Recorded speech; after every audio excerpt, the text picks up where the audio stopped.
They looked at my scuffed boots before my face. My brother laughed as my silver sedan idled outside the Bellwether House. My mother asked about my highway motel, and my sister-in-law whispered people like me belonged nowhere near crystal chandeliers. They assumed I came begging for a seat. They had no idea I was there to decide who loses the table, the money, and the narrative. Tonight, the manager would take the microphone and silence the room. My name is Kylie Johnson. I am 33 years old, and as I steered my decade-old silver sedan up the sweeping, heated driveway of the Bellwether House Hotel on Christmas Eve, I knew I was driving into a battlefield disguised as a winter wonderland. The wind off the lake was brutal, rattling the loose windows of my car, but the cold outside was nothing compared to the temperature of the welcome I was about to receive. The Bellwether was not just a hotel. It was a monument to excess, an architectural marvel of carved limestone, polished brass, and intimidating prestige.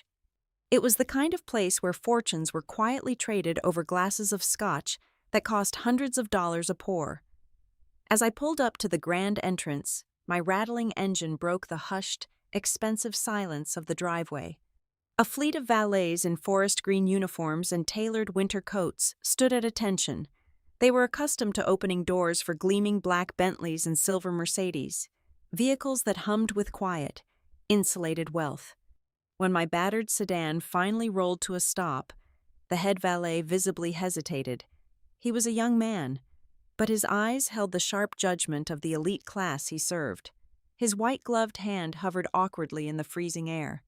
He glanced over my roof toward the busy avenue, perhaps hoping I was merely a confused delivery driver looking for a place to turn around. I put the gear shift into park, killed the struggling engine, and stepped out into the biting chill. I handed him the keys without a word. I pulled my dark wool coat tighter around my shoulders. It was a heavy, practical garment I had worn through 6 bitter winters.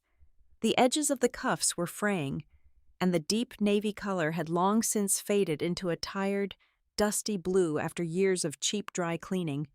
I carried a small leather handbag, its strap worn soft from use. It held my phone, my wallet, and exactly what I needed for tonight. Nothing more. As I approached the heavy, brass-framed glass doors, a doorman in a top hat pulled them open. He did not offer the warm, deferential greeting he had just given the couple in mink coats ahead of me. He simply stepped back, his posture stiff. The lobby hit me with a solid wall of warm air, heavily scented with roasted cinnamon, fresh cedar, and raw, unapologetic entitlement. Overhead, 3 massive crystal chandeliers threw fractured, dazzling light across the imported Italian marble floors. A towering Christmas tree, decorated entirely in silver and white glass ornaments, dominated the center of the room. A string quartet played softly in a corner alcove. It was a space meticulously designed to make anyone without a heavy bank account feel incredibly small and entirely out of place. The receptionist at the long mahogany front desk proved this rule immediately. As I paused near the check-in area to get my bearings, her eyes swept over me. I watched her professional gaze drop to my scuffed black winter boots, travel slowly up the dull fabric of my old coat, and finally land on my wind-blown hair. Her practiced, welcoming smile thinned instantly into a flat line of polite dismissal. She looked away, pretending to type on her keyboard, silently signaling that I was not worth her attention. I did not care about the receptionist. My attention was fixed on the group waiting near the grand sweeping staircase. My family. They were watching my arrival, and they were not looking at me with the warmth of a holiday reunion. They watched me with the specific, hungry anticipation of bored people who have just found their evening entertainment. My older brother, Brent Johnson, stood at the absolute center of their circle. At 37, he was the current head of Johnson Vale Development, and he dressed the part with aggressive precision. He wore a custom-tailored charcoal suit, a crisp white shirt, and a silk tie that probably cost more than my car insurance. He exuded the loud, fragile confidence of a man desperate to prove he belonged among the elite. When he saw me walking across the marble floor, his lips curled into a broad, mocking smirk that he made no effort to conceal. "Did your navigation app pull up the wrong address, Kylie?" Brent asked, his voice booming effortlessly over the soft holiday jazz. He wanted people to hear him. "There is a discount motel about 15 miles down the interstate. This is the Bellwether. Are you sure you are in the right zip code?" My mother, Lorraine, stepped forward. She was wrapped in an ivory cashmere shawl, heavy diamond drops pulling at her earlobes. She smelled of overpowering floral perfume and the sharp tang of expensive gin. She reached out to adjust my collar, a deeply maternal gesture that was entirely poisoned by the vicious sweetness of her tone. "Now, Brent, you must not tease your sister," Lorraine scolded softly, though her eyes danced with cruel amusement. "I think it is very brave of her to show up here tonight. Even if a single night in one of these standard rooms costs far more than a whole month of her little clerical salary, we should applaud her courage." I let her cold, manicured fingers graze my neck. I kept my face perfectly still, a mask of dull acceptance. "I am just here for the family dinner. Mother, I do not need a room."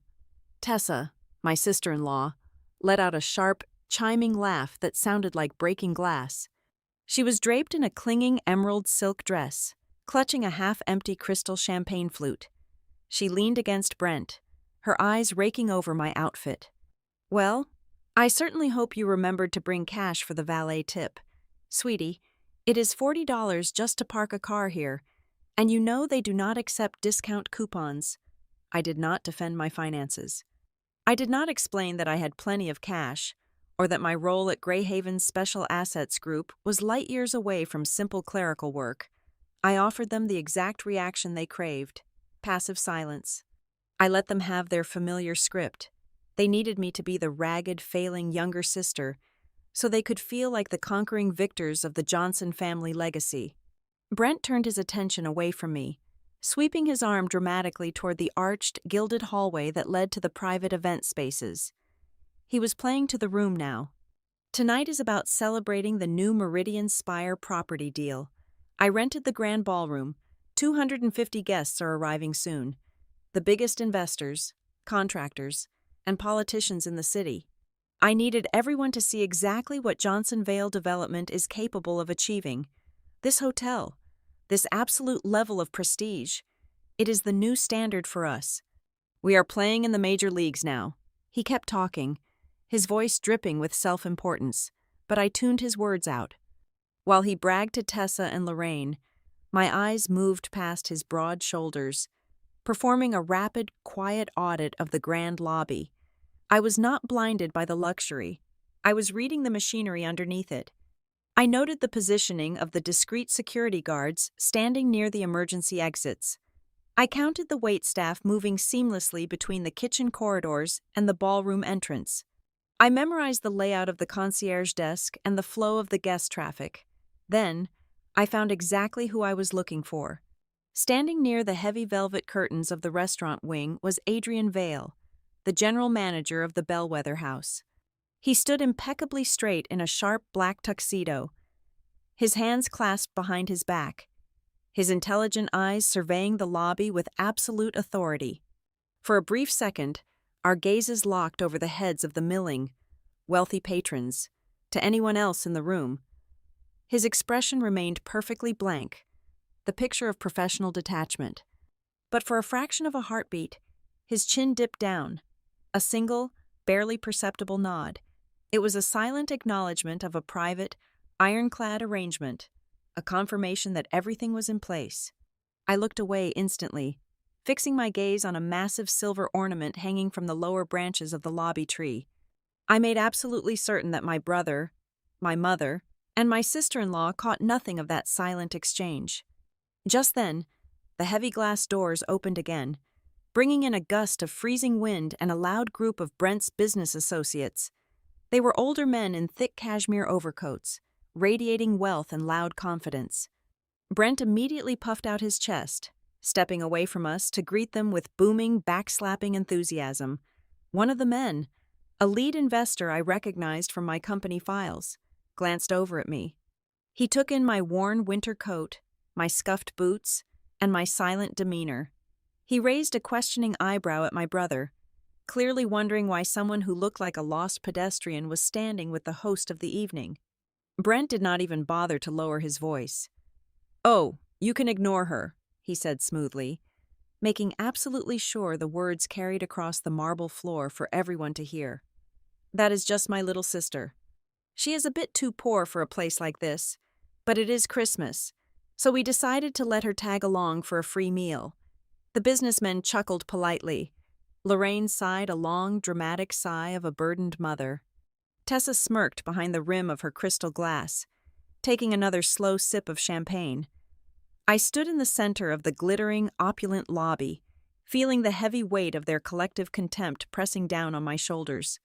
I did not flush with embarrassment. I did not snap back with a defensive remark. I simply tightened my grip on the worn leather strap of my handbag and started walking slowly toward the hallway leading to the grand ballroom. I walked in total, unbroken silence, moving with the steady, measured pace of a woman who had spent years waiting for this exact, ruinous night to finally begin. The transition from the grand lobby to the private reception lounge felt like crossing an invisible border. The air in the private wing was thick with the scent of expensive orchids and old money. My family swept into the room, instantly commanding the attention of the staff and the few early arrivals. I trailed slightly behind, a shadow in my faded wool coat, watching the performance begin. My mother, Lorraine, immediately spotted a couple she knew from her country club days. They were an older pair, dripping in subtle designer labels and the kind of relaxed posture that only comes from generational wealth. Lorraine glided toward them, her arms outstretched, offering air kisses that never quite touched their cheeks. After she spent several minutes boasting about Brent and his spectacular new residential tower project, the older woman turned her polite, searching gaze toward me. "And this must be your daughter," the woman said, her tone carrying a mild, detached curiosity. "I do not believe we have formally met. What is it that you do, my dear?" Before I could even open my mouth to introduce myself or my firm, my mother cut in. Her voice was as smooth and sweet as warm honey, perfectly designed to mask the poison underneath. "Oh, Kylie works in debt collection paperwork," Lorraine said, waving her hand dismissively as if swatting away a mildly annoying fly. "She sits in a little cubicle downtown, shuffling through foreclosure notices and organizing files for people who cannot pay their bills. It is a very tedious sort of clerical job, but it pays her rent, and we are just so proud she manages to keep a steady schedule." The older couple exchanged a fleeting, uncomfortable glance. In their world, dealing with debt was a vulgarity. Managing investments was respectable. Collecting bad loans was the work of the desperate or the failed. The woman offered me a thin, tight-lipped smile of pure pity. Brent materialized beside us, holding a fresh tumbler of amber liquid. He clinked the ice cubes loudly, making sure the small crowd was paying attention to him. He never missed an opportunity to elevate himself by standing on my shoulders. "Now, mother, do not sell her short," Brent chuckled, though his eyes were completely devoid of warmth. "Kylie has a fantastic head for basic bookkeeping. She is great at looking backward and tallying up the past, but she just lacks the vision for real business. You need a certain kind of aggressive instinct to build the future, to put together a $90 million development deal from scratch. Kylie prefers the safety of the back office where there is no real risk. And that is perfectly fine. We cannot all be industry leaders." The guests murmured their polite agreements, nodding at my brother with deep respect. To them, I was entirely transparent. I was the cautionary tale of the family, the unremarkable sibling invited out of sheer holiday obligation. I felt the collective weight of their upper-class judgment settling over me. It was the exact type of social pressure designed to make a person shrink, to make them apologize for taking up space in such a magnificent room. Tessa, sensing the shifted dynamic, stepped close to my side. She leaned in, her cloying perfume momentarily overpowering the scent of the orchids.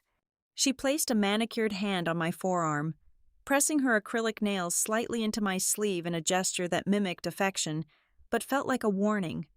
"Listen, honey," Tessa whispered loudly enough for the nearest investors to overhear. "I know this whole scene can be a little overwhelming for you. All these important people, the heavy business talk, the sheer scale of what Brent is doing tonight. If you feel out of place, no one is going to judge you. You can just grab a plate from the buffet, find a quiet corner, and head back home early before the real investor crowd arrives. We will completely understand if you need to escape back to your comfort zone." I looked at Tessa. Her eyes were bright with malice. She wanted me to leave, but she also wanted the satisfaction of watching me run away. I did not give her either. "I will stay right here, Tessa," I replied, my voice perfectly level, stripping away any emotion she could feed on. "I am actually very interested in seeing exactly who Brent has invited tonight." I watched the muscle in Brent's jaw twitch, just a fraction of a millimeter, but it was there. My brother was putting on a masterful show of dominance, but underneath the tailored suit and the expensive scotch, there was a frantic energy radiating from him. He was talking a little too loudly, laughing a little too hard. As I stood silently at the edge of their circle, absorbing their thinly veiled insults, the reality of the evening began to snap into sharp focus. This was not a family reunion. Brent was using this extravagant Christmas Eve dinner as a theatrical stage to consolidate his fragile position with his business partners. He needed to project an image of absolute, unshakable success. And I was not just an unwanted guest, I was a prop. I was the designated failure he kept around to highlight his own brilliance. But there was something else, a subtle undercurrent of desperation beneath the arrogance. Over the past 20 minutes, I had caught snippets of Brent's hushed conversations with his legal advisor near the coat check. Words like extension, grace period, and collateral had floated through the air.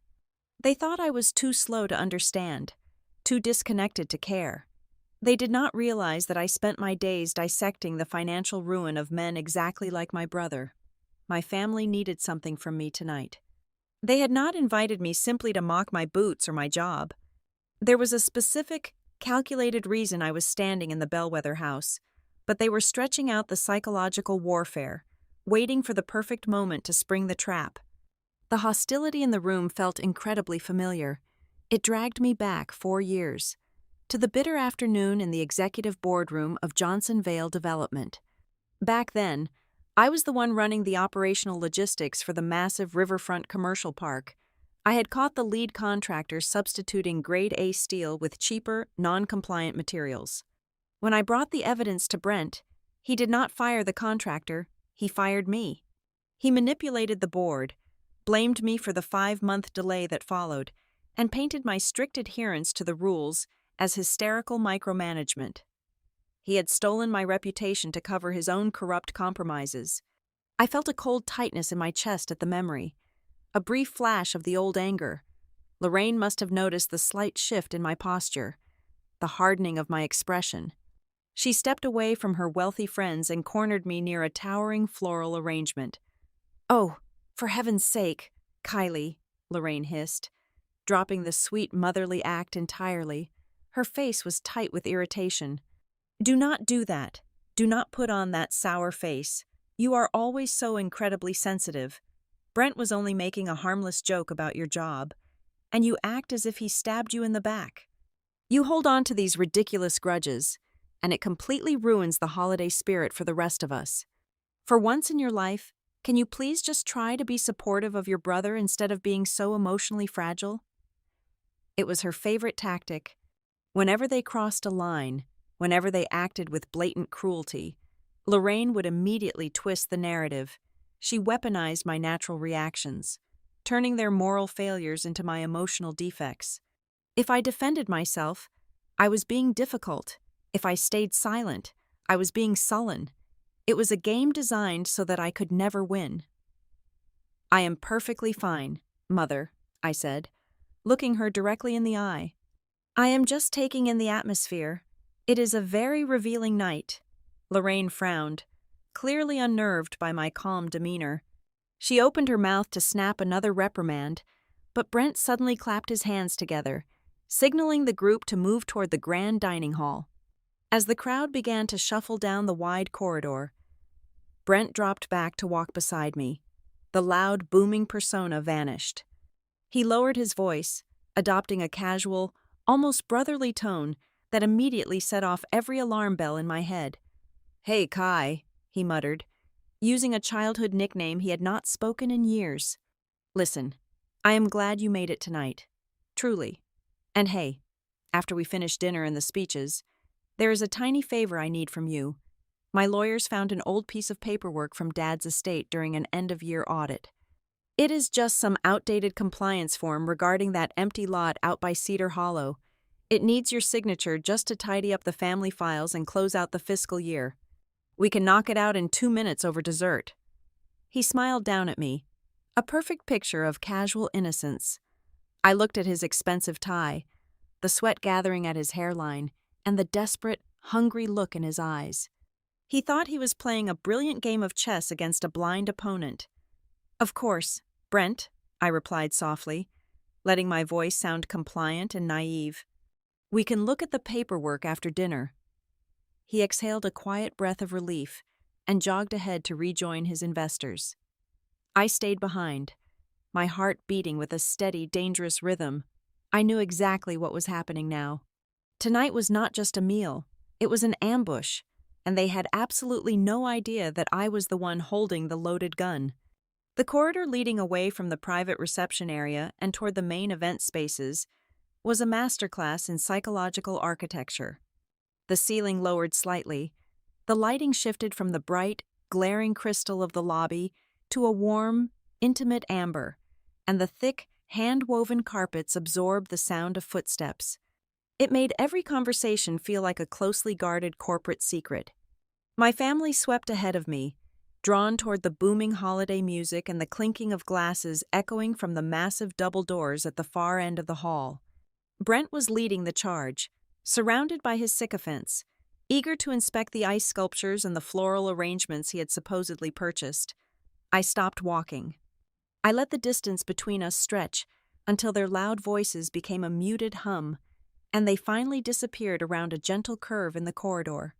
Once I was entirely alone, I pivoted smoothly and walked back toward the main lobby, slipping through a discreet, dimly lit archway that led to the private concierge services. The concierge desk was crafted from a single, massive slab of dark walnut. Behind it stood Adrian Vale. He was not checking a computer monitor or greeting the passing guests with the usual practiced enthusiasm. He was standing perfectly still, his hands resting lightly on the polished wood, waiting exactly where I knew he would be. As I approached his station, I immediately adopted the physical posture of a confused, slightly overwhelmed relative asking for basic directions. I let my shoulders slump a fraction of an inch. I kept my eyes wide and uncertain. To any casual observer, including the 2 junior receptionists chatting quietly near the bank of elevators, I was just a lost guest asking what time the first course of the dinner would be served. But Adrian did not offer me a glossy hotel brochure or a condescending, placating smile. As I stepped up to the counter, he straightened his posture, his expression tightening into a mask of absolute, guarded respect. "Good evening, Ms.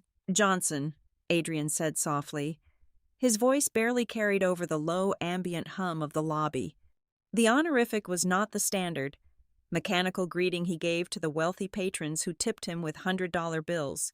It was the distinct tone of a man addressing an equal in a very dangerous, high-stakes game. "Everything is precisely as we discussed," Adrian continued, sliding his right hand smoothly beneath the elevated ledge of the wooden counter. He withdrew a flat, unmarked manila envelope.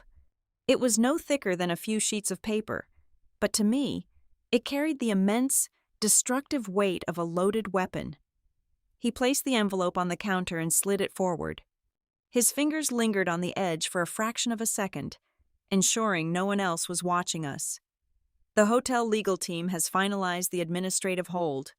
The internal operational files are locked and secured. Our general counsel is currently standing by in his private office on the mezzanine level. He will not initiate the breach protocol until you give the direct, verbal signal." I nodded once, slipping the thin envelope swiftly into my worn leather handbag. Thank you.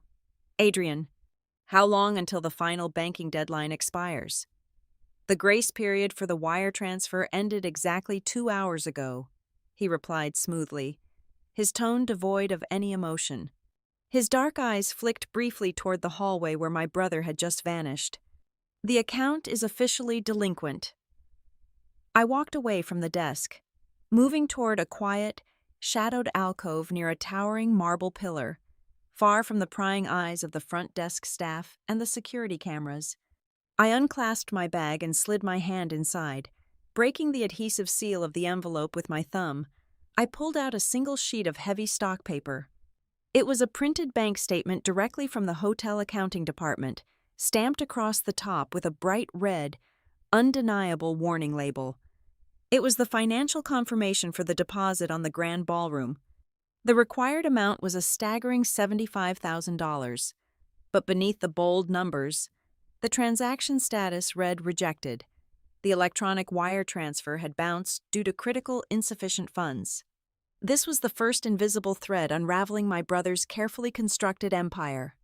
Brent was currently parading around the venue, shaking hands with influential politicians and taking credit for a spectacular Christmas Eve gala, but he had not actually paid for a single piece of it.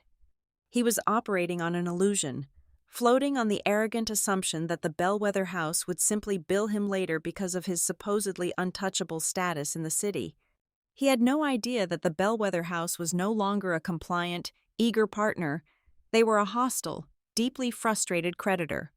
In my daily work at Greyhaven's Special Assets Group, I saw this exact pattern play out countless times. Desperate, failing men always made the same predictable mistakes. When the corporate cash flow dried up, they stopped paying the invisible people first. They ignored the invoices from the concrete suppliers, the electrical contractors, and the independent landscaping crews. But eventually, the desperation always climbed the ladder. Brent had reached the catastrophic point where he was bouncing checks to premier luxury establishments. Johnson Vale Development was not just bleeding capital.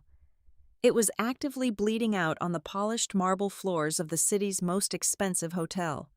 Furthermore, I knew from my secure files that the Bellwether House was already owed nearly $400,000 in unpaid corporate accounts from Brent's previous executive retreats and catering events over the last 2 years. This bounced deposit was the final, unforgivable insult. A lesser person, someone driven by raw emotion, might have marched into the ballroom right then. They would have waved the rejected bank statement in the air and screamed about the fraud. I could have easily humiliated him in front of the caterers and the early arrivals, but that would have been a chaotic, messy outburst. It would have allowed Brent to spin a fast lie about a clerical error, a delayed bank routing number, or a frozen asset account. It would have given him an immediate escape route to save face. I did not want an emotional outburst. I wanted a total, unavoidable, structural collapse. I needed Brent to stand on that stage. I needed him to give his arrogant, boastful speeches. I needed him to look every single investor, politician, and contractor in the eye and claim absolute financial supremacy. The higher he climbed his ladder of lies tonight, the harder the physical impact would be when I finally kicked the entire structure out from under him. I needed the maximum number of witnesses. I reached deep into the pocket of my coat and pulled out my phone. The screen cast a pale, cold glow across my knuckles. I opened my encrypted messaging application and found the active thread with Mara Keene. She was my personal legal counsel and the lead restructuring attorney at Greyhaven. She was the only other person on the planet who saw the entire board, who understood the absolute depth of the rot hiding inside my brother's company. Her message from 20 minutes ago sat unread on my screen. She had asked if the target was securely in position and if she should initiate the preliminary asset freeze. I typed 2 simple words, "Not yet." I hit send and watched the delivery confirmation checkmark appear instantly. I was not acting out of malice or sudden impulsive anger. This was a surgical, calculated operation, meticulously planned over months of agonizing late nights tracing fraudulent accounts, hidden offshore transfers, and buried liabilities. I slid the phone back into my pocket. the cold metal grounding me to the reality of the moment. I took a slow, deep breath, inhaling the sharp scent of winter pine and expensive floor wax. I smoothed the frayed lapels of my tired wool coat. I forced the sharp, analytical part of my brain to retreat behind a solid wall of mild, unassuming compliance. I practiced my most submissive, weary expression in the reflection of a dark window. I had to look exactly like the defeated, powerless woman they all expected me to be. When I finally walked into the foyer of the grand ballroom, the noise hit me like a physical force. The clinking of crystal champagne flutes, the roar of confident, wealthy laughter, the swelling notes of a live brass band playing upbeat holiday classics. My mother was holding court near a towering ice sculpture of a swan, and Tessa was aggressively flirting with a junior city councilman near the open bar. Brent spotted me lingering near the grand entrance. He rolled his eyes playfully at his group of prime investors, gesturing toward me with his glass as if to say, "Look at her." She finally found her way out of the hallway. I walked toward them, keeping my head slightly bowed, my hands clasped loosely in front of me. I looked at the intricate gold leaf painted on the high ceiling. I looked at the imported caviar circulating on heavy silver platters. I looked at my brother's smug, victorious face. They all believed I was just a naive, impoverished relative trying to survive a deeply humiliating evening. They thought I was swallowing my pride just to keep the family peace. They had absolutely no idea I was simply waiting for the music to stop. Before the first course of the dinner could be announced, Brent materialized at my side. His large hand clamped down on my shoulder, his grip significantly tighter than a casual brotherly squeeze should ever be. He steered me away from the lavish buffet lines and the brass band, guiding me forcefully through a heavy mahogany door located discreetly near the coat check area. We stepped out of the noisy celebration and into a small, suffocatingly quiet private parlor. The room smelled intensely of stale cigar smoke, expensive floor wax, and old leather. Sitting at a small round table in the center of the room was Wade Perrin. Wade was the chief legal counsel for my brother's development firm, a man whose meticulously styled hair and custom-tailored suits could never quite hide the predatory, calculating gleam in his pale eyes. As soon as I crossed the threshold, Wade stood up immediately, flashing a brilliantly manufactured smile that did absolutely nothing to warm his cold expression. On the table between them sat a thick manila folder, perfectly aligned with the edge of the wood. Brent dropped his heavy hand from my shoulder and gestured casually toward the empty chair across from Wade. He poured himself a glass of sparkling water from a crystal pitcher, desperately trying to project a relaxed, unbothered aura. He told me they just needed to take care of a minor administrative headache before the real holiday festivities could officially begin. Wade slid the folder smoothly across the polished wood until it rested directly in front of me. He spoke in a low, soothing baritone voice, claiming this was nothing more than a routine compliance measure meant to close out the old fiscal year cleanly and efficiently. He called it a simple waiver regarding the Cedar Hollow property, a barren stretch of undeveloped land our father had left behind in the family trust. I sat down slowly and opened the folder. The paper was incredibly thick, the black ink crisp and formal. To an untrained observer, the dense blocks of legal jargon would look like standard, harmless corporate boilerplate meant to be signed without a second thought. But my eyes were far from untrained. I spent over 40 hours every single week dissecting exactly this kind of predatory legalese for Greyhaven. I scanned the first few pages rapidly, absorbing the structure of the agreement. Wade kept talking, his voice a steady drone of empty holiday platitudes and legal reassurances, attempting to distract me from actually comprehending the text. I tuned his voice out completely. I zeroed in on the indemnity clauses buried deep within the middle sections of the document. This was not a routine confirmation of land ownership. It was a complete, unconditional surrender of my rights as a primary beneficiary.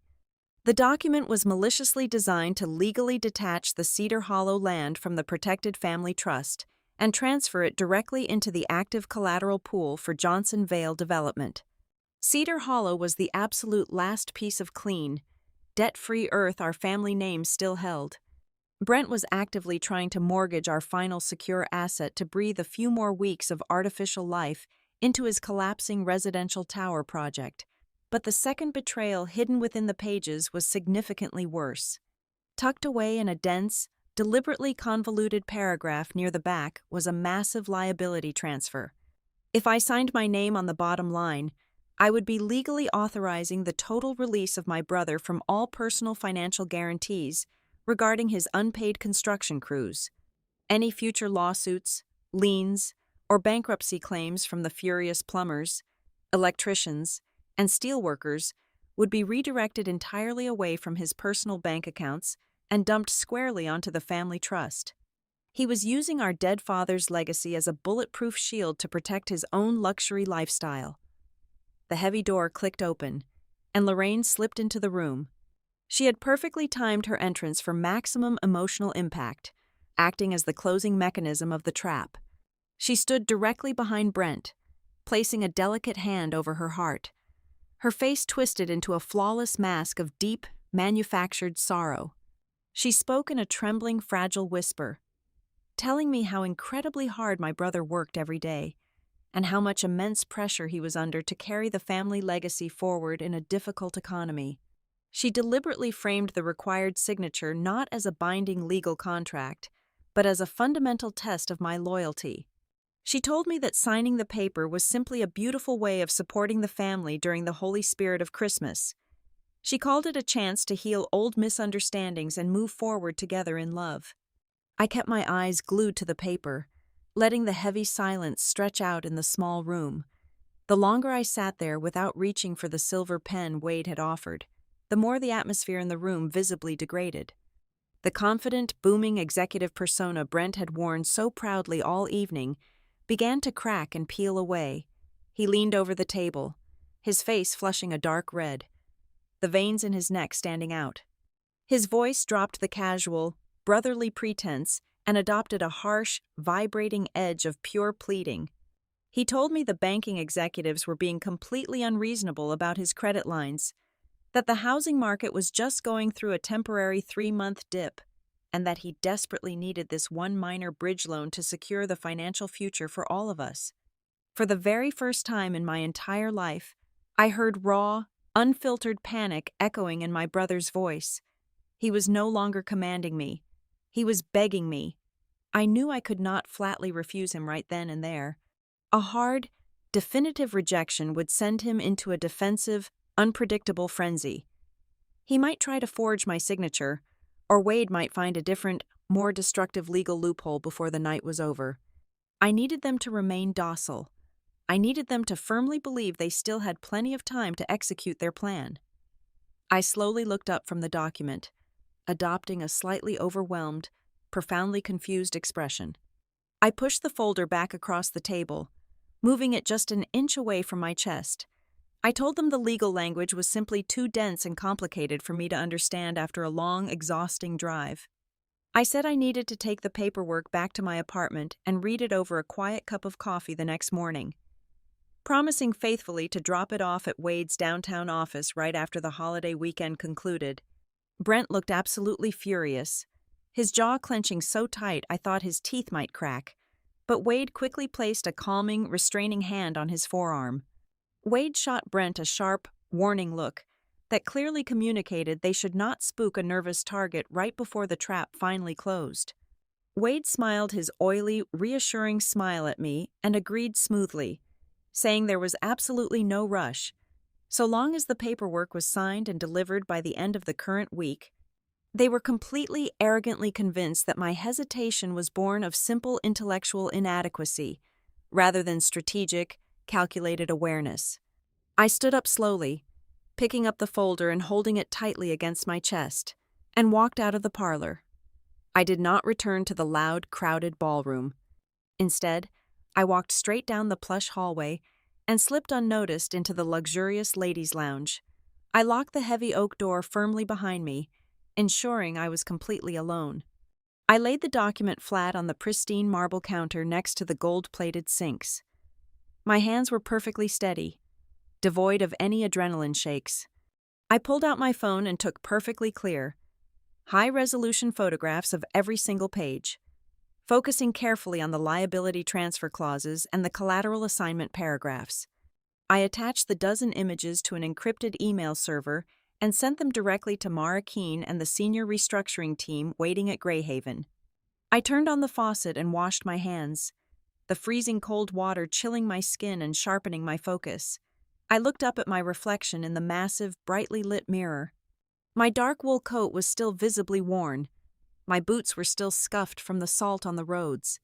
Less than an hour ago, these very same people had publicly humiliated me in the grand lobby, parading my supposed poverty in front of their wealthy peers just to make themselves feel incredibly powerful. But as I grabbed a thick towel and dried my hands, the absolute, undeniable truth of the situation settled over me like a heavy, warm blanket. The arrogant men and women who had openly mocked my cheap clothes were currently standing blindly on the crumbling edge of a massive financial cliff. And the quiet sister they had spent years dismissing as a worthless failure was the only life preserver they had left in the world. The bathroom was silent, a stark contrast to the roaring party outside. The cold marble under my hands grounded me. I closed my eyes and let the past rush in, feeling the familiar, heavy ache of history pressing against my chest. Our father had built his development firm from the ground up. I remembered him sitting at our heavy oak dining table late into the night, tracing over massive architectural blueprints with a blunt pencil. He often told me that my brother had the loud, magnetic charisma required to sell a grand vision to an empty room, but that I possessed the quiet, unyielding discipline needed to ensure the foundation never cracked under pressure. My father had explicitly intended to officially restructure the executive hierarchy of the firm. He wanted to grant me equal operational authority, ensuring no major financial risk could ever be executed without my direct, calculated approval. But a massive heart attack took him suddenly at the age of 62. His protective plans died with him, remaining nothing more than unrecorded conversations and empty promises. Following the funeral, my brother moved with breathtaking speed to fill the power vacuum. Within a matter of weeks, he completely sidelined me. He weaponized his grief, convincing the remaining board members that he needed absolute control to steer the family legacy through a tragic transition. I was rapidly downgraded from a strategic partner to someone who was merely good at handling the background noise. I was given the tedious, invisible tasks. I processed the massive payrolls, filed the endless municipal zoning permits, and organized the chaotic trails of paperwork he carelessly left behind. He ensured I was always buried in the administrative trenches, deliberately keeping me miles away from any position of real decision-making power. The absolute breaking point arrived 2 years later during the construction of the Riverfront Commercial Park. It was our largest undertaking to date. While conducting a routine late-night audit of the supply ledgers, I discovered a massive, dangerous discrepancy. The procurement management team had quietly substituted the high-grade, load-bearing steel specified in the engineering plans for a significantly cheaper, non-compliant alloy. The substitution was designed to cut structural costs by nearly 30%, illegally padding the executive bonus pool. I gathered the invoices, printed the safety regulations, and took the undeniable evidence directly to my brother. I fully expected him to be outraged, to immediately fire the corrupt project managers, and to thank me for saving the firm from a catastrophic liability. Instead, he turned the weapon entirely on me. He convened an emergency meeting with the investors and spun a masterful, devastating lie. He claimed my obsessive, hysterical micromanagement of the supply chain had alienated our key vendors and caused a catastrophic 5-month delay. He took the blame for the cheap steel off the managers and pinned the operational failure squarely onto my shoulders. He painted my strict adherence to ethical building codes as a naive inability to handle the rough realities of the construction business. He publicly humiliated me and practically forced my immediate resignation to protect his own compromised deals.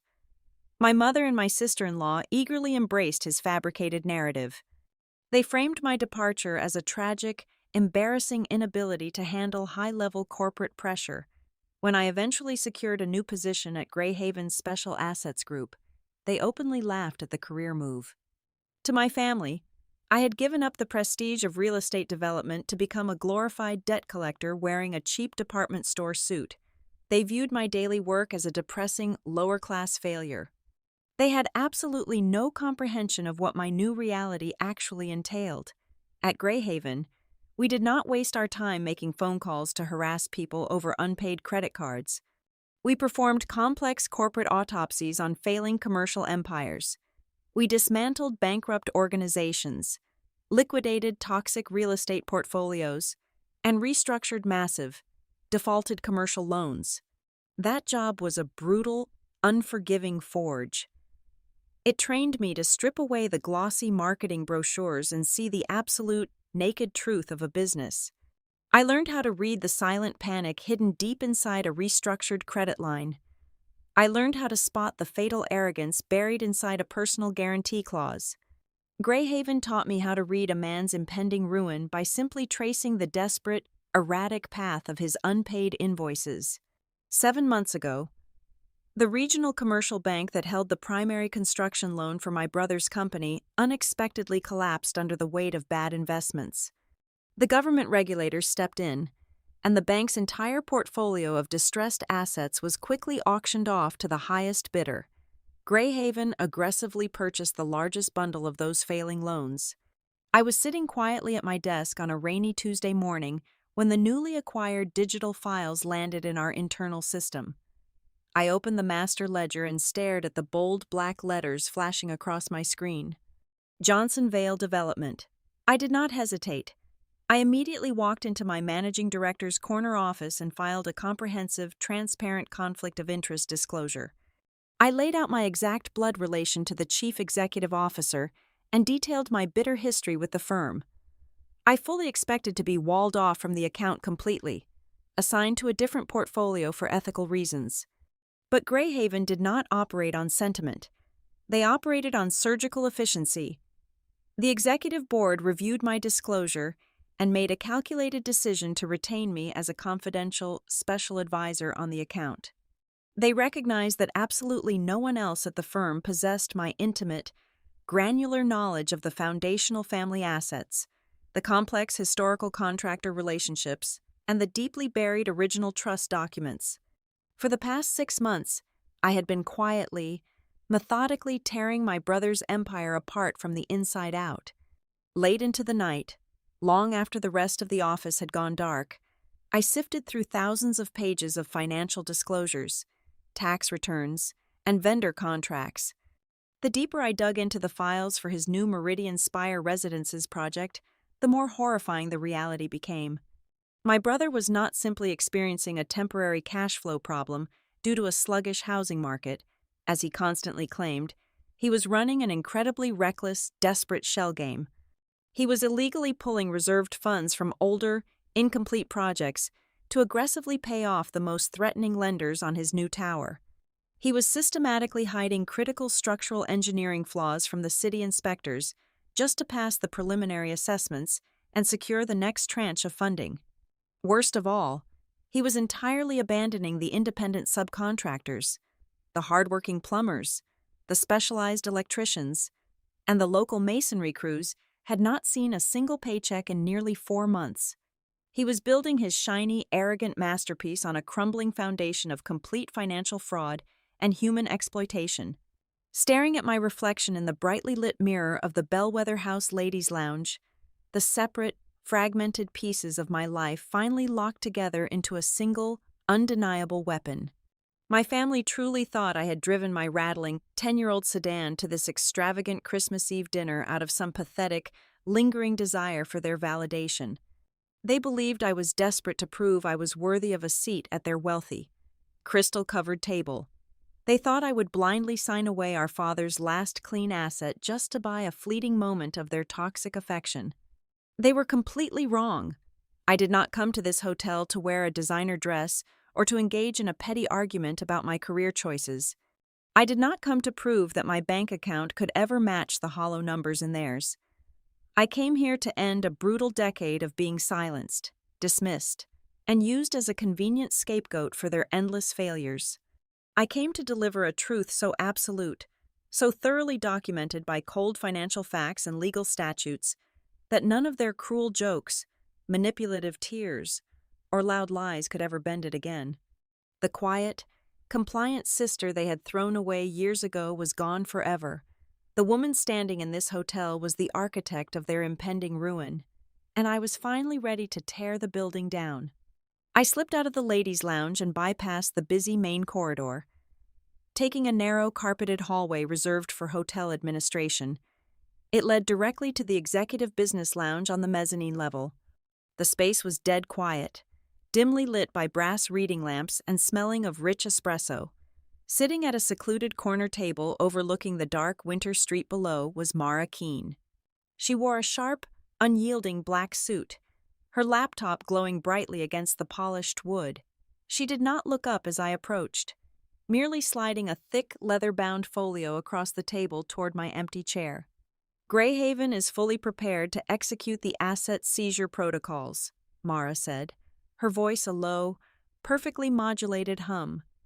The senior partners reviewed the photographic evidence you transmitted from the parlor. It confirms our worst projections. Your brother is actively attempting to cross-collateralize protected trust properties to cover fraudulent operational shortfalls. If he continues to deceive the primary creditors for another 48 hours, we will initiate a hostile foreclosure on the entire Meridian Spire project. I sat down and opened the folio. The stark reality of the numbers stared back at me. Johnson Vale Development was not a functioning company anymore. It was a rotting carcass being dragged forward by pure, blind arrogance. Brent was parading around the grand ballroom downstairs as if he had just conquered the city, pouring $1,000 champagne for his investors. Yet, the forensic accounting proved his firm was completely insolvent. He was surviving entirely on a frantic, day-to-day delay tactic, bouncing checks between regional banks to create the temporary illusion of liquidity. I pointed to a specific, highlighted line item on the third page of the report. The $75,000 deposit for tonight. Adrian Vale confirmed the wire transfer was rejected. But look at the routing origin. Where did Brent actually try to pull that cash from? Mara leaned forward, her expression tightening into a mask of professional disgust. He tried to authorize a withdrawal from a restricted escrow account. That specific fund is legally designated as contractor retention pay for the Oak Ridge Commercial Complex, a project you finalized 2 years ago. He is stealing the final payouts from his own plumbers and electricians to fund a luxury holiday gala. A cold, heavy knot formed in my stomach. It was one thing to outsmart greedy corporate banks, but stealing directly from the working class to fuel a fragile ego was an entirely different level of moral decay. I closed the folio and nodded at Mara, silently confirming our next move. I left the business lounge and walked toward the grand staircase. Before I could reach the top step, a figure stepped out from the shadows near the service elevator banks. He was a tall, solidly built man wearing a heavy canvas jacket. His boots were stained with dried white paint, and his hands were rough and calloused. He looked entirely out of place among the velvet curtains and crystal fixtures. It was Eli Mercer, the owner of a small, independent interior painting firm I had hired frequently during my tenure at the family company. "Ms. Johnson," Eli said quietly, his voice rough with exhaustion and suppressed panic. He glanced nervously over his shoulder, clearly worried hotel security would throw him out into the freezing night. "I am sorry to ambush you like this. I heard from one of the caterers that you were attending this dinner. I had to find you." "It is all right, Eli," I replied, keeping my tone steady and calm. "Why are you here?"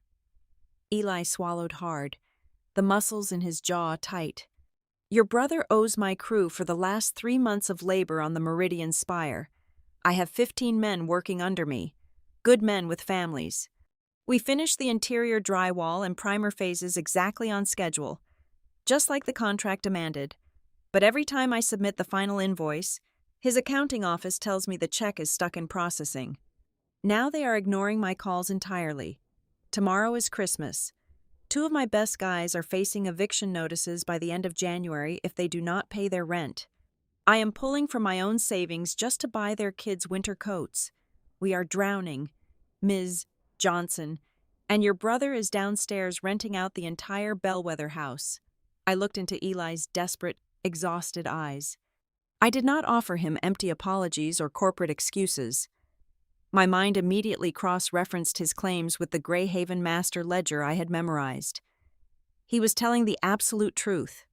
Brent had deliberately frozen the payout accounts for the secondary subcontractors over 90 days ago. He had taken the money owed to the painters, the roofers, and the drywall installers, and diverted it to cover the interest payments on his massive personal credit lines. The true horrifying purpose of the Cedar Hollow waiver suddenly snapped into crystal clear focus. The waiver Brent was begging me to sign was not just a legal shield. If I surrendered that piece of land, Wade Perrin would instantly mortgage it to a high-risk private lender for $2 million. But Brent would never use that cash to pay Eli Mercer or the plumbers. He would use it to pacify the loudest, most dangerous corporate investors.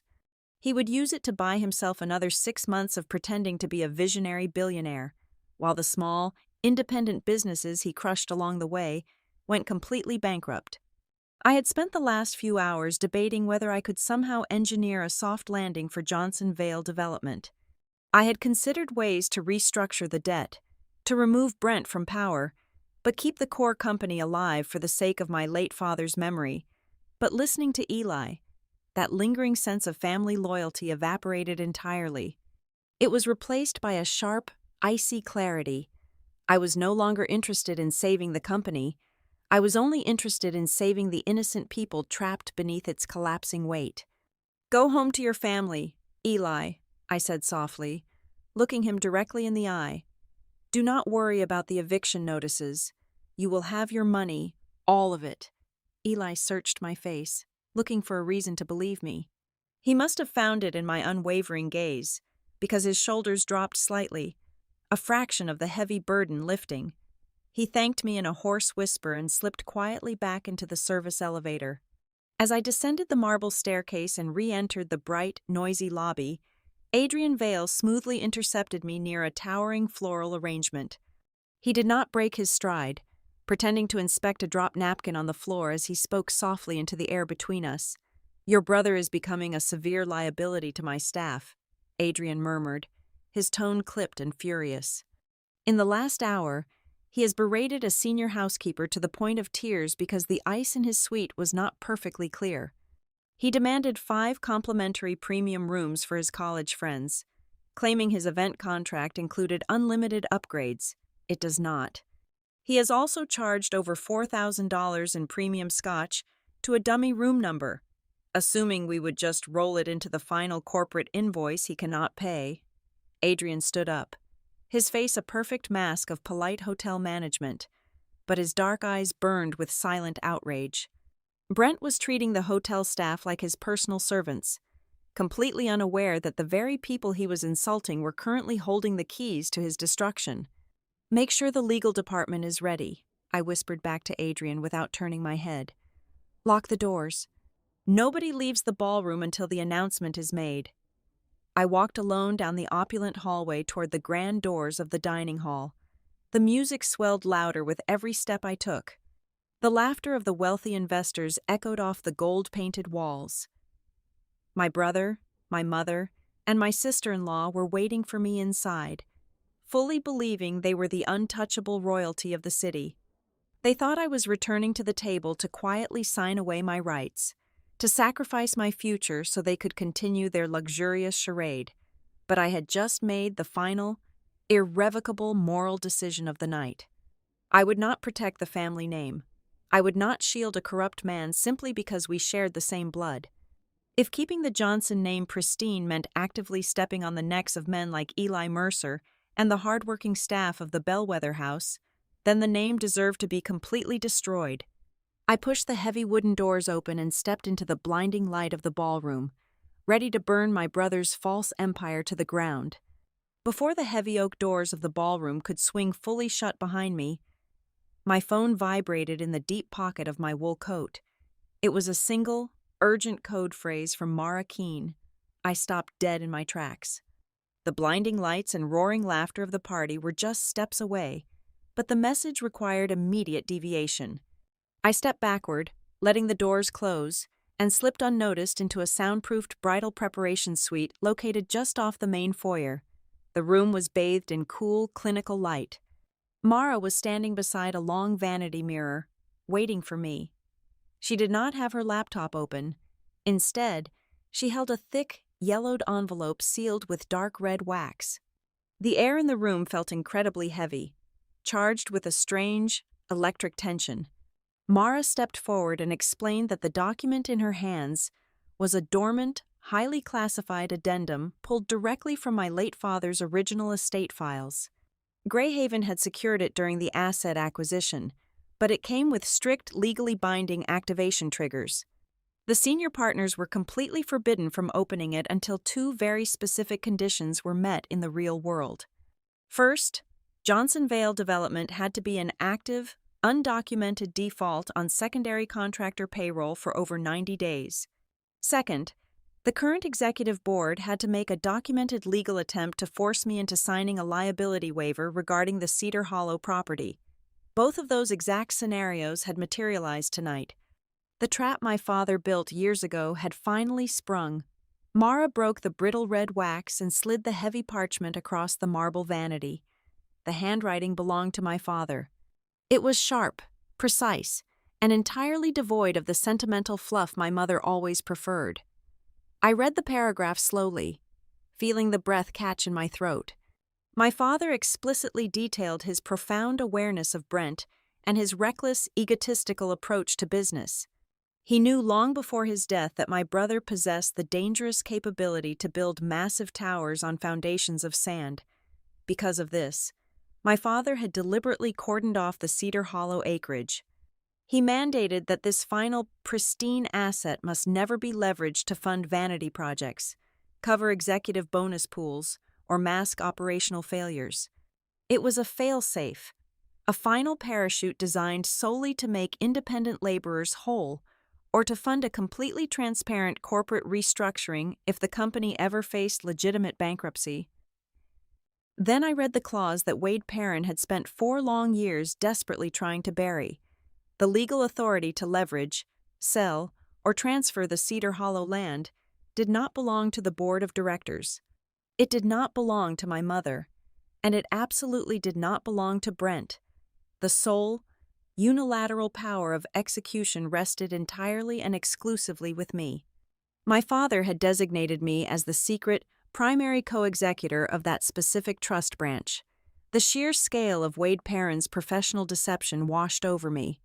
For years, Wade had intentionally blurred the lines of the estate in his annual briefings to the family. He used mountains of dense legal jargon to keep my mother and brother completely in the dark about who actually held the final key. Wade was terrified of my analytical background, so his strategy was to maintain a low level of pressure, hoping that one day I would grow exhausted by the family dynamics and simply sign a blind waiver to make them leave me alone. He wanted me to legally transfer my absolute authority back to Brent before I ever realized the power I held in my own hands. Mara reached into her leather briefcase and pulled out a slim digital tablet. She placed it on the vanity and pressed the screen. It was a secure video file my father had recorded in his private study just a few months before his fatal heart attack. Seeing his face again, hearing the rough, tired cadence of his voice, hit me with the devastating force of a physical blow. The room around me seemed to fade away. He looked directly into the camera lens, his eyes heavy with regret, and he apologized.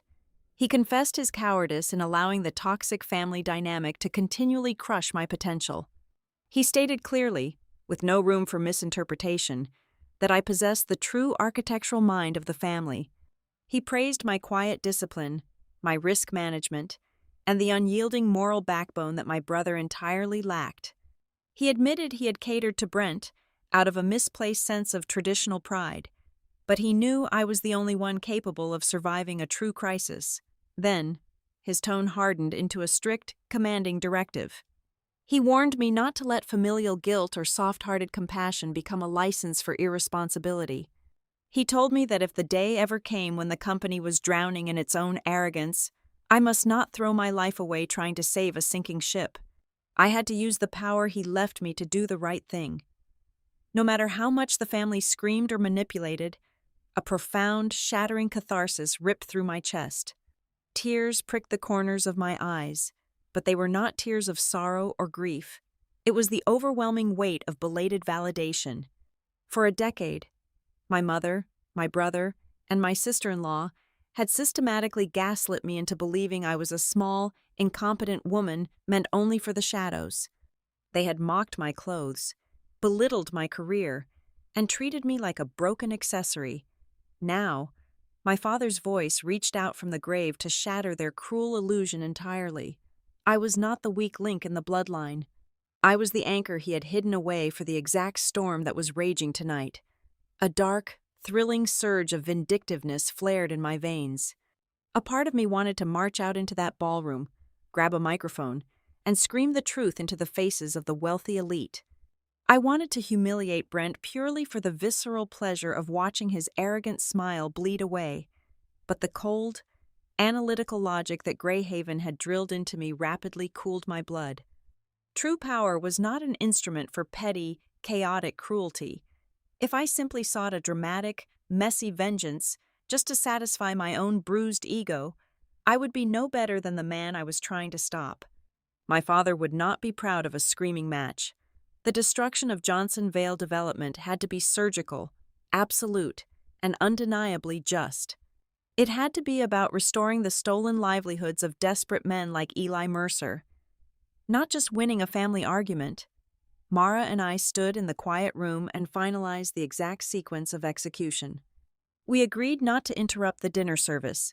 We would let Brent climb the absolute highest peak of his fabricated triumph. We would let him stand before the city politicians, the elite investors, and the captive audience, and claim total, untouchable victory. Only when he had fully sealed his own fate in front of 300 witnesses. Only when there was absolutely no room left for Wade Perrin to spin a legal lie. Would we allow the whole scheme to collapse beneath him? Just as Mara packed the heavy parchment and the digital tablet back into her briefcase, the screen of my phone illuminated the dim suite. The sudden burst of light caught my eye. It was a text message from my brother. I opened the message and read the words.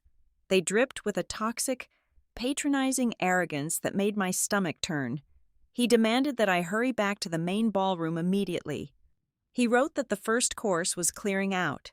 He was preparing to give his grand holiday toast to the investors, and he wanted to invite his little sister up to the stage to say a few words for the family. He was not asking me to share the spotlight.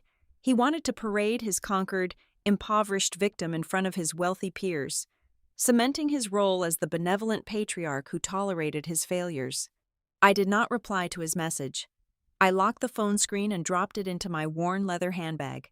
I looked at my reflection in the vanity mirror one last time. I smoothed the frayed lapels of my dark coat and nodded silently to Mara. I was finally ready to give my brother exactly what he asked for. I pushed open the heavy double doors of the grand ballroom and stepped into a space that looked as though it had been ripped directly from the glossy pages of a luxury lifestyle magazine. The sheer scale of the room was meant to intimidate and awe. A towering evergreen tree scraped the vaulted ceiling, dripping with thousands of white fairy lights and massive silver ornaments. A live jazz sextet played a smooth, upbeat holiday melody from a raised platform in the corner. Every round table was draped in heavy white linen and anchored by towering centerpieces of white roses and crystal candelabras. The ambient lighting was cast in a rich, honeyed glow, specifically designed to flatter the dozens of wealthy faces currently milling about the room, waiting eagerly to be impressed by my brother. Brent was completely in his element, holding court near the center of the room like a reigning monarch. He had shed his suit jacket, rolling his crisp white sleeves up to his forearms to project an image of a hard-working, down-to-earth visionary. I watched him slap the back of a prominent real estate broker and shake hands with a local city councilman. He was laughing loudly, telling exaggerated stories about his latest zoning victories, projecting an aura of absolute invincibility. As I navigated through the crowd, trying to blend into the background. Brent spotted me. He did not let me find a quiet corner. Instead, he reached out and firmly grabbed my elbow, pulling me directly into his circle of elite investors. The men in the group fell silent, turning their assessing gazes toward my faded wool coat.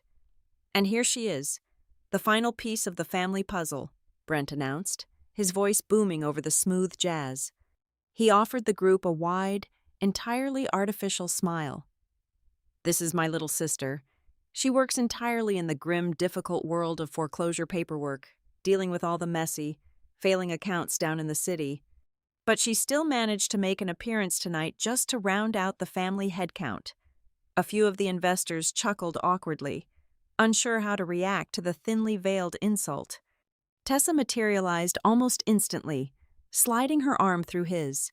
She held a fresh glass of champagne and looked me up and down with exaggerated, performative concern. "We are just so glad you finally made it inside, sweetie," Tessa said, her voice pitched loud enough for the neighboring tables to hear perfectly. I was starting to worry. "Did you manage to find a dress under that heavy coat that actually meets the hotel dress code? Or are you still wearing those bargain bin clearance items you love so much? You know, the Bellwether has a very strict policy, and I would absolutely hate for security to mistake you for a lost pedestrian." The silence in our immediate circle grew heavier. The investors exchanged uncomfortable glances, caught in the middle of a brutal family dynamic. Before I could even formulate a blank, neutral response, my mother stepped into the fray to deliver the killing blow. Lorraine placed a delicate hand on the chest of the nearest investor, sighing with the profound, practiced weariness of a long-suffering matriarch. "You must excuse her," Lorraine murmured softly, painting herself as the ultimate beacon of tolerance. "She has always been incredibly stubborn. It is just a terrible defense mechanism. She is terribly self-conscious because professional success has eluded her for so long. It is very difficult for her to be surrounded by true ambition, but we love her despite her obvious shortcomings. We just want her to feel included." I stood frozen in the center of their orchestrated humiliation. I did not flinch. I did not raise my voice or defend my wardrobe. I simply let their cruel words hang in the warm, honeyed air. I looked at the faces of the men surrounding us. I could see the subtle shift in their expressions. They were buying the narrative completely. To them, I was exactly what Brent painted me to be, a bitter, resentful sibling determined to cast a dark cloud over a joyous holiday celebration. Brent sensed the crowd was entirely on his side, and he capitalized on the momentum. He picked up a crystal knife and tapped it sharply against the side of his champagne flute. The sharp, ringing sound cut through the jazz music and the low chatter. The entire ballroom gradually fell silent, turning their attention toward my brother.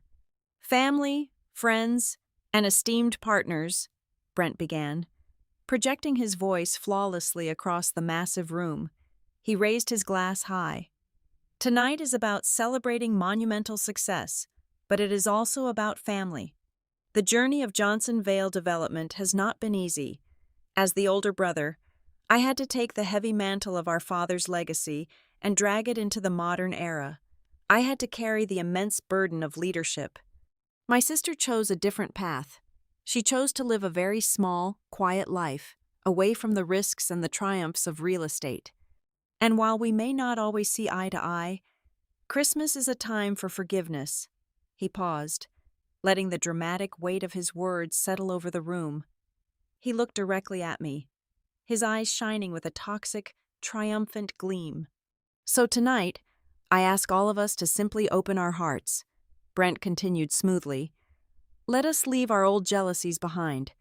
Let us celebrate the massive, undeniable future of the Meridian Spire project together." The room erupted into polite, sustained applause. People raised their glasses, smiling warmly at Brent, completely captivated by his magnanimous performance. He was the hero of his own fabricated movie, the gracious king pardoning his pathetic, difficult sister. I did not clap. I simply let my eyes drift away from his beaming face and scan the perimeter of the room. Near the heavy velvet drapes that framed the main stage, I spotted Adrian Vale. The general manager was standing perfectly motionless in the shadows. He caught my eye and gave a single, definitive nod. I then looked toward the elevated audio booth. At the back of the hall, the sound engineer, a young man wearing a black hotel uniform, was casually resting his hand over the master control board. He was not looking at Brent. He was looking at Adrian, waiting for a signal. The microphone line at the podium had already been electronically locked and isolated, exactly as we had planned. The applause died down, and the guests began to move toward their assigned tables for the first course. Brent did not move to his seat. Instead, he walked directly toward me, his chest puffed out with arrogant victory. He reached into the inner pocket of his tailored suit jacket and pulled out the thick, legally binding folder he had tried to force on me in the private parlor. He stopped inches from my face, invading my personal space. The scent of his expensive cologne mixed with the sharp smell of liquor on his breath. He held the folder out, pressing it firmly against my chest. "I am done waiting, and I am done playing nice," Brent hissed, his voice dropping to a vicious, threatening whisper meant only for my ears, even as he kept a wide, fake smile plastered on his face for the lingering guests. "I want you to sign this waiver right now, right here in the middle of this party. Take a pen out of your cheap little bag and put your name on the paper. Prove to me and to everyone else in this room that you are not just a pathetic, jealous failure whose only goal in life is to stand in my way." He shoved the folder harder against my coat, stepping back to cross his arms. He was utterly convinced he had backed me into an inescapable corner. He believed the sheer weight of public pressure, combined with his flawless, dominating performance, would finally break my spirit and force me to surrender our father's last remaining asset. He stood there, waiting for me to crumble, completely oblivious to the fact that he was standing on a trapdoor, and I was holding the lever. I looked down at the heavy legal folder pressed firmly against my chest. I did not raise my hands to take it. I simply kept my arms rigidly at my sides and took one slow, deliberate step backward, deprived of my physical support. The thick manila envelope slipped from his grasp. It fell through the warm air and hit the polished hardwood floor of the ballroom with a heavy, definitive slap. The sound was not deafening, but in the immediate, hushed circle around us, it was more than enough to draw the curious stares of two prominent real estate brokers. Brent froze completely. The flawless, magnanimous smile he had worn all evening violently shattered, replaced instantly by a flash of naked, unrestrained rage. For the very first time tonight, his carefully constructed public persona cracked wide open. He lunged forward, his heavy fingers digging into the fabric of my upper arm with bruising, desperate force. He did not care who was watching him anymore. He dragged me roughly away from the glittering crystal tables, pulling me forcefully through a swinging wooden door that led directly into a dimly lit service corridor. The festive music and the roar of wealthy laughter were instantly muffled, replaced by the harsh, vibrating hum of industrial refrigerators and the sharp scent of chemical floor cleaners. The contrast was incredibly jarring, pulling us violently out of his expensive fantasy and throwing us into the cold, hidden reality of the working hotel. Brent slammed his open hand against the painted cinder block wall, deliberately blocking my path back to the ballroom. "Are you completely out of your mind?" Brent spat, the veins in his neck bulging aggressively against his stiff white collar. The fake brotherly affection was completely gone, replaced by the vicious, ugly desperation of a cornered animal. "You are going to pick that folder up, and you are going to sign it right now. If you do not put your name on that waiver tonight, the entire company goes under by the first week of January. Decades of our work, millions of dollars, completely wiped out. And when these investors lose everything, I will make absolutely certain they know it was your petty, pathetic jealousy that destroyed the Johnson family legacy." Before I could even process the sheer audacity of his threat, the heavy swinging door opened again. My mother slipped quickly into the narrow hallway, her expensive silk shawl sliding off her shoulders in her haste. She had eagerly followed us, sensing the sudden collapse of their master plan. She immediately resorted to her oldest, most toxic weapon. "Kylie," Please, Lorraine pleaded, her voice trembling with perfectly manufactured grief. Do not do this to us. Think of your father. He built this incredible empire with his bare hands. He would be absolutely sickened to see you standing here, holding your own brother hostage out of some childish spite. It is Christmas Eve. We are supposed to be a loyal family protecting our own name. If you walk away from us tonight, you are spitting on the grave of the man who gave you absolutely everything. For many long years, that exact speech would have paralyzed me entirely. I would have folded inward, suffocated by the heavy, artificial guilt they constantly draped over my shoulders. I would have believed that their financial survival was somehow my moral responsibility. But tonight, their desperate words held absolutely no power over me. I looked at the two of them, standing in the cold shadows of the service hallway, and felt nothing but profound analytical pity. Do not ever dare invoke his name to cover your corporate crimes, I said, my voice dropping to a low, razor-sharp whisper that echoed clearly off the concrete walls. I did not yell. I did not scream or lose my temper. I spoke with the terrifying, unyielding calm of a judge delivering a final, absolute sentence. You are not trying to save the family legacy. You are trying to save your own fragile, massive ego. You want me to sign away the very last clean piece of land our father owned, so you can blindly mortgage it to a high-risk private lender and pretend you are still wealthy. Brent blinked rapidly, his face suddenly draining of all color. He opened his mouth to deny it, but I did not give him a single second to breathe or formulate a lie. You have not paid the independent electrical contractors in 4 entire months, I continued, taking a bold step forward, forcing him to press his back flat against the cold wall. You owe the plumbers and the interior painters hundreds of thousands of dollars.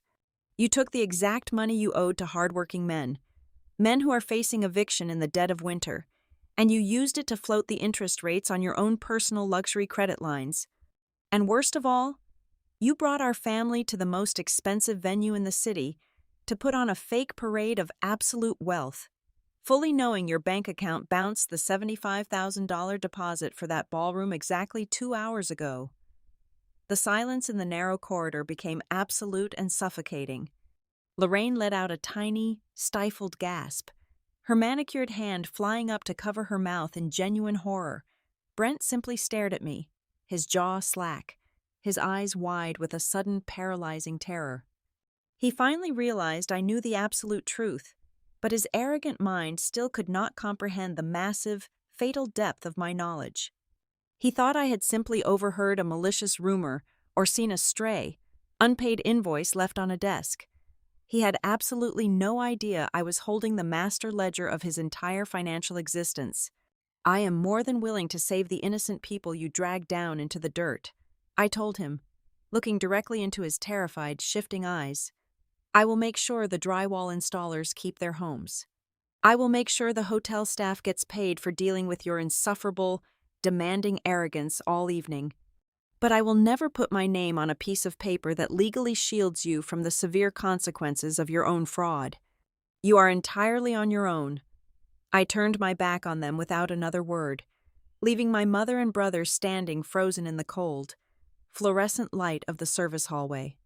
I pushed the heavy wooden door open and stepped back into the warm, honeyed glow of the celebration. The jazz band was playing a soft, melodic tune. The waiters were pouring the final glasses of expensive wine before the dinner service officially began. I walked with immense purpose, navigating the perimeter of the room until I reached the heavy velvet drapes near the main entrance. Adrian Vale stepped out of the shadows to meet me, his posture impeccable, his expression completely unreadable to the wealthy guests laughing just a few feet away. I looked at the general manager and gave him the final, irrevocable signal I had been holding on to all night. Now, I said softly. Adrian nodded once, reaching into his tailored pocket to retrieve his secure communication radio. But before he could press the transmission button to end the event, I placed a gentle hand on his sleeve, adding one final, critical directive to our plan. It was an instruction born from a deep desire for ethical justice, a calculated way to turn my brother's empty vanity into something truly meaningful. When you reclaim this massive space, do not let the kitchen throw a single piece of food away, I instructed him, making sure my voice was perfectly clear over the background music. The roast beef, the imported caviar, the elaborate desserts, all of it stays exactly where it is. I want you to immediately invite every single hotel employee working the holiday shift into this room to eat. Furthermore, I have a list of 20 independent contractors and their families who have been starving because of Johnson Vale development. They are waiting for a phone call right now. Tonight, this grand ballroom is no longer a monument to my brother's ego. It is a relief dinner for the exact people he tried to destroy. Adrian stared at me for a fraction of a second. The strict professional detachment in his dark eyes melted away entirely, replaced by a profound, unmistakable glimmer of deep respect. He bowed his head slightly, acknowledging the immense moral weight of the command. He brought the radio to his lips and quietly authorized the legal department to initiate the total breach protocol. I turned my attention back toward the front of the grand room. Brent had finally emerged from the service corridor. His face was exceptionally pale and slick with nervous sweat, but he was desperately trying to maintain the grand illusion of control. He adjusted his expensive silk tie, forced a wide, strained smile onto his face, and began to march aggressively toward the raised stage.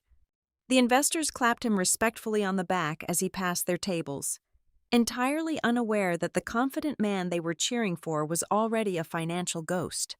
Brent reached the wooden podium and confidently grabbed the microphone stand. He looked out over the sea of crystal glasses and wealthy faces, taking a deep breath to deliver his grand, triumphant holiday speech. He truly believed he still had a chance to manipulate the narrative, to charm the entire room, and somehow force his way out of the impending disaster.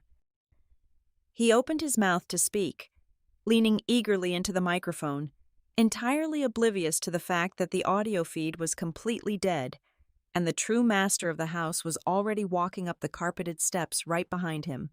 Brent tapped the silver grill of the microphone. A dull, hollow thud echoed weakly against the front row of tables, completely devoid of the booming electronic amplification he expected. He cleared his throat, leaning closer, and spoke his welcoming remarks. His voice barely reached the third tier of seating. He tapped the stand again, harder this time, a flash of genuine irritation crossing his sweaty face.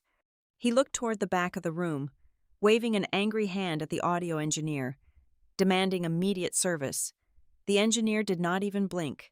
Instead, the heavy velvet curtains beside the stage parted, and Adrian Vale walked measuredly into the honeyed light.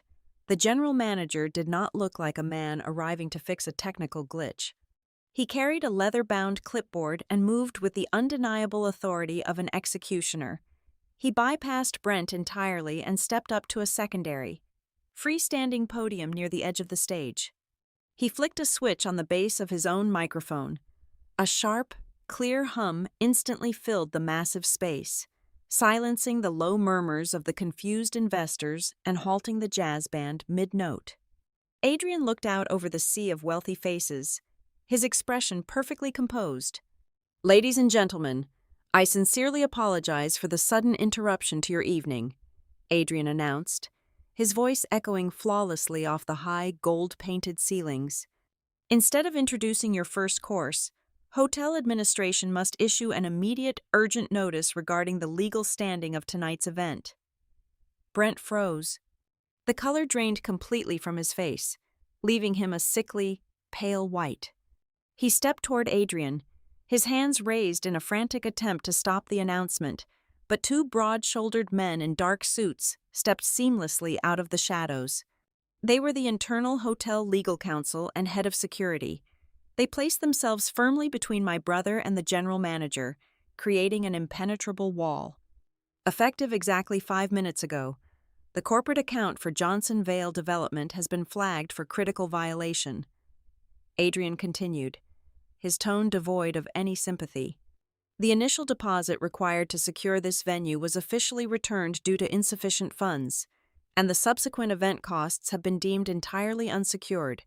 Therefore, Johnson Vale Development no longer holds the rights to this space. The entire ballroom plunged into a dead, horrifying silence. The clinking of crystal glasses stopped abruptly. 250 of the most powerful people in the city stared at the stage in absolute shock. I watched the prominent real estate brokers exchange stunned, rapid glances. The wealthy politicians who had just been shaking Brent's hand suddenly leaned back in their chairs, physically distancing themselves from the epicenter of a massive financial scandal. Brent opened his mouth to shout a defense, to spin a frantic lie about banking errors, but his dead microphone rendered him entirely mute against the sheer magnitude of the room. "However," Adrian said, raising his voice slightly to command the absolute attention of the crowd, every single eye snapped back to him. "The evening is not cancelled. The administrative rights, along with the full financial backing for the entirety of tonight's costs, have been legally transferred and secured by a new host." Adrian turned his head deliberately and looked directly at me. Following his gaze, the investors, the politicians, my sister-in-law, and my mother all turned in their seats. The collective weight of their stares crashed down on me, but this time I did not shrink. I stood perfectly straight near the grand entrance, my hands clasped loosely in front of me, my worn wool coat standing in stark contrast to their designer gowns and silk ties. At the direct request of Ms. Kylie Johnson, Adrian announced, letting my name ring clearly through the silent air, "this private corporate gala is officially dissolved. From this moment forward, the space will be utilized for the Bellwether Holiday Relief Dinner. We are currently opening the doors to our dedicated holiday service staff, as well as the families of the independent contractors who have suffered severe wage theft from the previous host. The food will not go to waste. It will go to the people who truly earned it." A collective gasp rippled through the room. Tessa dropped her crystal champagne flute. It shattered against the polished hardwood floor, a sharp, violent sound that broke the final spell of my brother's illusion. Right on cue, Mara Keene stepped out from the side corridor. She walked past the stunned investors with predatory grace, climbing the short steps to the stage. She did not use a microphone. She simply walked straight up to my brother and pressed a thick, heavy legal dossier directly into his trembling hands. Brent stared down at the documents, his eyes darting frantically over the bold letterhead. It was the absolute confirmation from Greyhaven's Special Assets Group, proving we currently owned the entirety of his defaulted debt. Slipped right behind that master ledger was the activated addendum from our father's estate. The exact document proving Wade Perrin's long con had failed, and that the ultimate authority over the remaining family land belonged solely to me. I walked slowly down the center aisle of the ballroom.